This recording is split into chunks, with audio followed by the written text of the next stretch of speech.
I got to spend some time with the Nikon ZF. A friend of mine, after plenty of decision and back and forth, and he's a Nikon shooter. So he decided to pull the trigger, and he'd offered that I could use it for a few days. So, I chose the lenses I chose to really drive home the experience was the 50 and the 85. And I have some thoughts. I have some thoughts. And if you're new here, you may not know, but I do quite enjoy tools from all the different manufacturers. So I quite love Olympus. I love Fuji. Sony is my workhorse. I use Panasonic for some video work. Like, I really do enjoy the differences in the tools that we use. And I love each manufacturer's approach, and I think they're equally as dope. So I don't really get into the spec wars, and that's just not who I am. But Nikon is one brand manufacturer, one camera manufacturer that I never really delved into. And in fact, my real first experience with Nikon was very recently. It was last year when I bought a Nikon F2.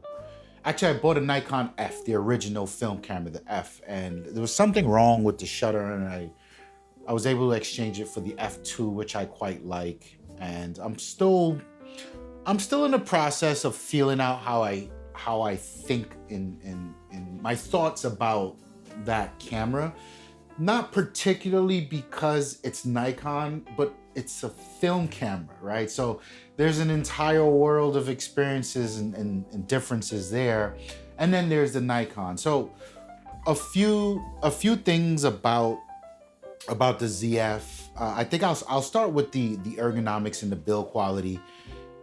Because I had very recently just obtained the Nikon Z2, holding the ZF felt so familiar, like it was nuts. This was definitely Nikon DNA through and through.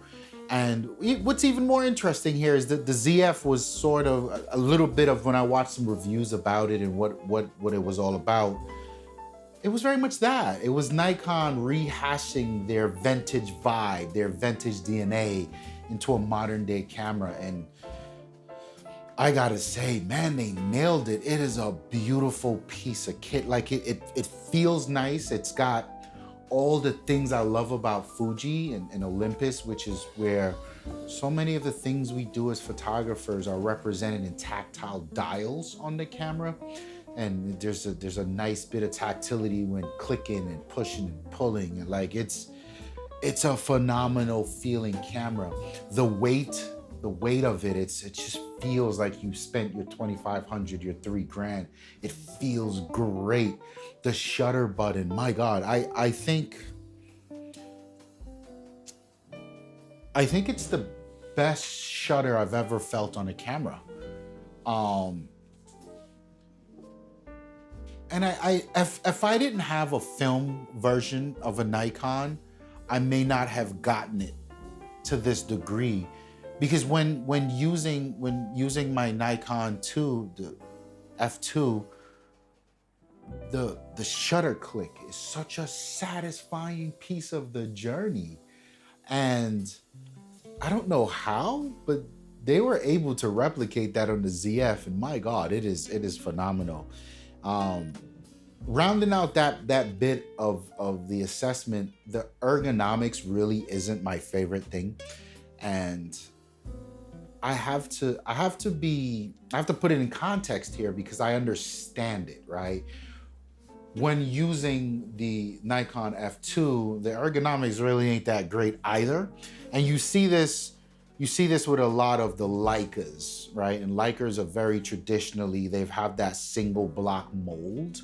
You see this with Olympus very recently with the OM3, which was very vintage inspired. It's just a big block, a metal block. Like it's not always the most sexy thing to hold. So I would say, given the weight of this camera, that feels really nice, right? But then the weight of the lenses themselves, you should probably invest in some sort of grip to help use this guy at length. Especially for me, I probably shot in total about 8 hours on the street with this guy. And I can tell you, there were times, and it was cold too. And there were times I was like, wow, this is getting uncomfortable to hold. So there's that. Do I hold it against them? No, it's just the nature of the beast when looking at vintage inspired design and ergonomics. And then, we complain that we don't like when we spend 2, 3, 4 grand for something and it feels like plastic. It doesn't have that premium feel. That is not an issue here. So there are all these things that may lend to it not being the most comfortable experience, but I still thought it was dope. As I mentioned, I'm not going into a technical review. This is just me commenting on how I enjoyed the camera, what I thought was dope, what I thought wasn't the best. And there's a few other points about it, more so in the functionality world, that I want to comment on that I think it's important. But also, it lends some confidence to me saying, it may not be this version of the camera, but I can see myself investing in one of these tools, maybe the ZF2 or ZF3, but I think Nikon still did a good job. My first call out really is the articulating display. Man, if you do street photography, you find yourself in some weird spaces because your perspective when it comes to street is such it's such an ambiguous perspective. You see something, no matter how prominent, how big, how obscure it is, and then your gears start to turn. Well, what angles can I choose to capture this? How can I portray this? Can I turn it into a hero? Can I turn it into a zero? Can I make it feel alone? Can I show the comedic happiness in it? And a lot of times when you have that perspective, being able to place your camera in these very uncomfortable angles that you may never be able to place yourself in is a very important thing. And I find every time I hit the street with cameras that do not have fully articulated displays, I miss it. But it's here on the ZF. Kudos to Nikon. There are dual memory card slots. Now, one of them is a micro SD card, and it's not the fastest thing in the world, and you have to take the battery out to get it, but that's beside the point. That's a design choice I can get with. I don't care that you need to make something else about the camera, not what it is, given the fact that, man, the only compromise I have to make here is I can get you 2 cards, but it's gonna be micro. And I can get you two cards, but you gotta take the battery out to get to it. Like that's totally fine.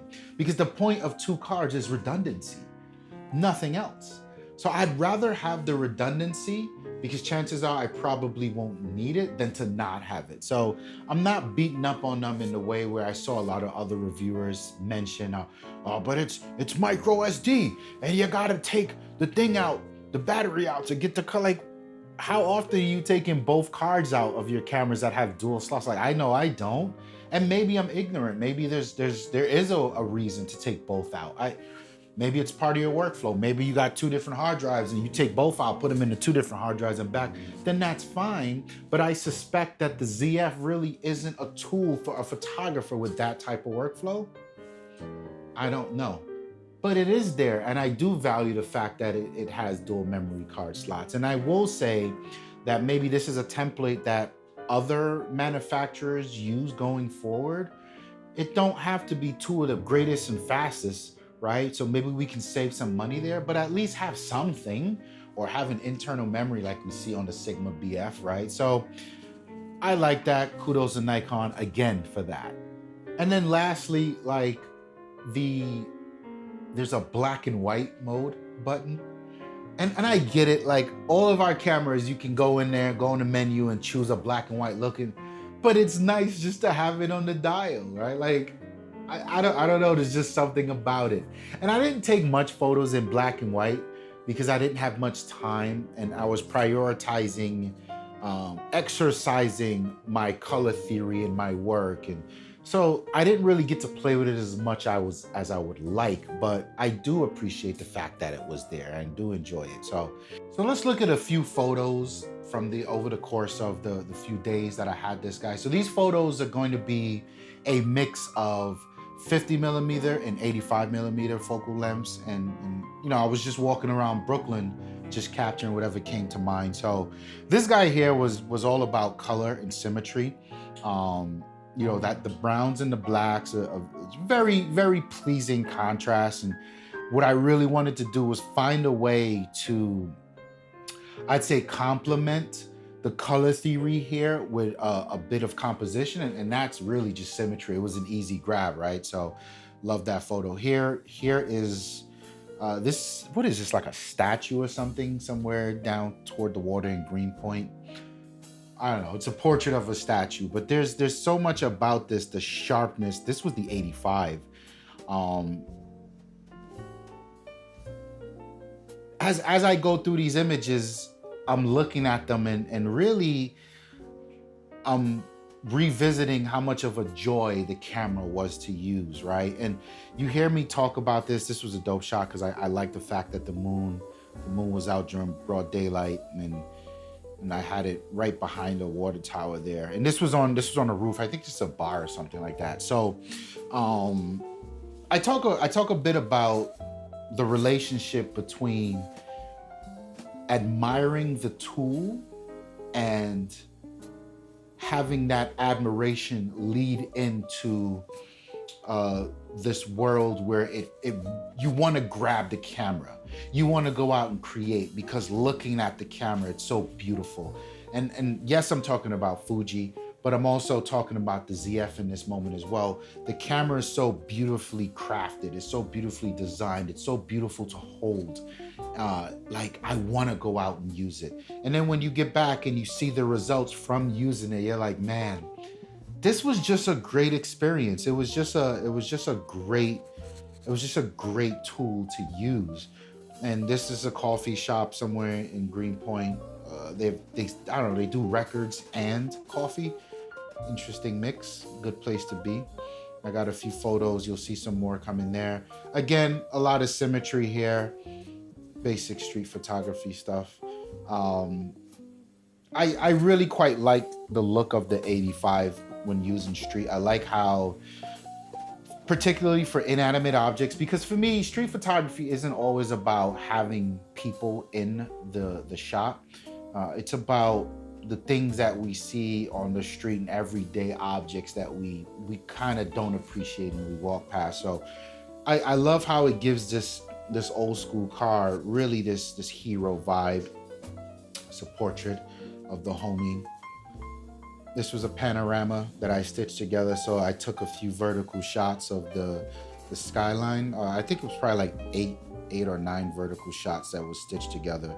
So that came out quite nice. Was shooting I was shooting Sunny 16 this day. Again, here's another shot from that car. A little bit of details. This is a very Brooklyn forward photo, very Brooklyn Pride photo with the Puerto Rico hanging off the mirror. This was just color, contrast, composition to tell that story, right? But like, look at the details. Another shot of the skyline, right? Just utilizing the tools that I have. It's an 85, so a bit of foreground will always look pleasing. Foreground, midground, background, Freedom Tower there. This was a car just parked off into the cut. But there's something about how I really do value how this camera produces contrast. It does it in a very, let's call it modern, right? It's punchy, but not too punchy. You know, like how we've all done this, by the way, as we learn how to edit our photos. You drag that contrast slider all the way. The photos that came out of this camera, the contrast was in a very pleasing place for me. It almost felt like if I were editing these photos, this is where I would place the contrast. So I quite like that.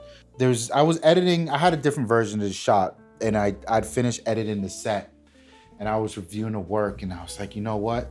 This has to look crazy in black and white. And indeed it does. Portrait of the homie again. More of the objects that we walk past every day. This is my street photography style, right? Like you'll see more of this from me.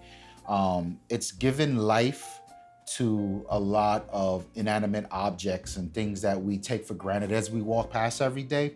I like to portray these things in a very heroic way, like it exists. And I obviously I'm not the only one, right? As you can see, there's stickers all over this guy.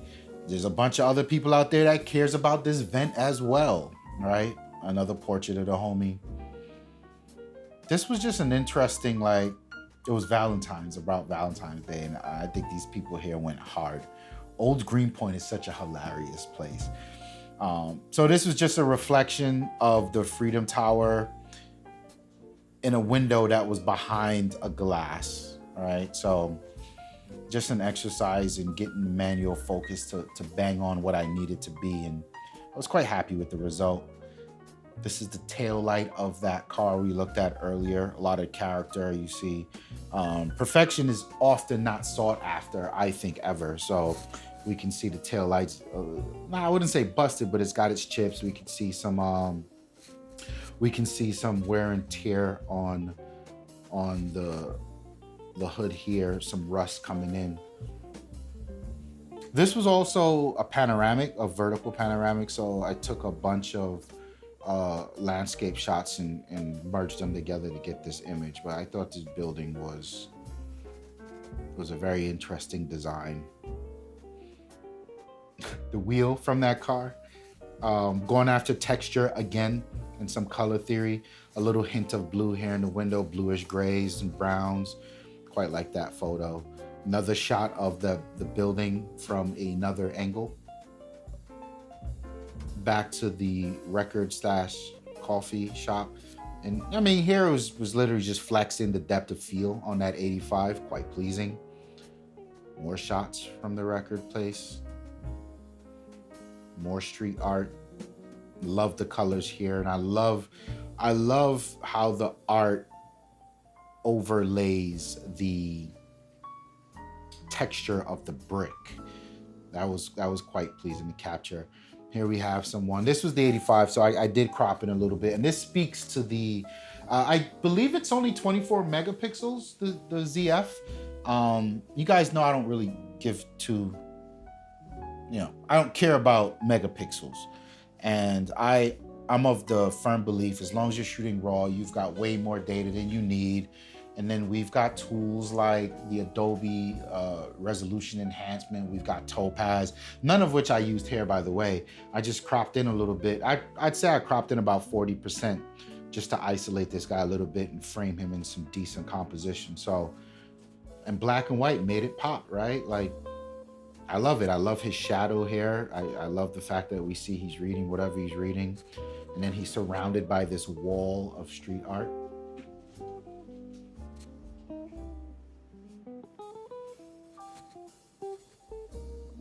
This is just this is a park. This is a park in Greenpoint, opposite really the downtown Manhattan. So you kind of get to see there's life going on across the bridge, right? This is pretty cool. And this is also a good park to just hang out in. Can you imagine somebody's just walking their dog and you look across, you look over to your right and you see the Freedom Tower. It's a dope place to be. Just shooting for silhouettes, shooting for shadows here. Back to the record spot. I kept this one in color because I really wanted to. There was a lot of color theory going on here, and I quite like what this camera does with the colors. Again, colors, texture. That was my goal for that day. All in all, I really enjoyed my time spent with the ZF. I don't have many negative things to say about it. There are a few annoyances in terms of the ergonomics, and I guess just because of the build quality, which is a great thing. Sometimes it can be a little cumbersome to maneuver for long periods of time, but other than that, man, I like what I really saw from Nikon. Solid image quality, the autofocus was great. Uh, there's a lot of customization to be had for the dials, and really Nikon, man, they've got some stuff going on in their cameras that's pretty wild. Like, I think I read somewhere that you can assign the stabilization to a focal point or something. Like, that is nuts. And I say that to say that Nikon is very much still on the ball. They're very much still innovating and pushing the medium. And I'll take ownership of this. When I think about a company that's pushing innovation, I usually think about Sony, but yeah, Nikon ain't been sleeping either. So it's good to see that. I think the ZF as a line is something that is interesting to me, and I'll continue to keep an eye on. But Nikon as a brand, I don't really feel like there's much. I think it's so comparable to Sony, and I'm already in the Sony ecosystem. I think I'm okay over here. But as a one-off, I definitely would not mind owning something like the ZF. And it's a phenomenal camera, and it's a phenomenal experience. And it's something that when it sits on your shelf and you just look over, you're like, you know what? I think I'm gonna go outside and capture life and create something today. It's definitely a tool that makes you want to work. So good on them. Thank you for stopping by. Time is the most valuable resource that we have, and I do not take it lightly that you've chosen to spend some of it here with me. My name is Ramon. I'm out of here. Peace.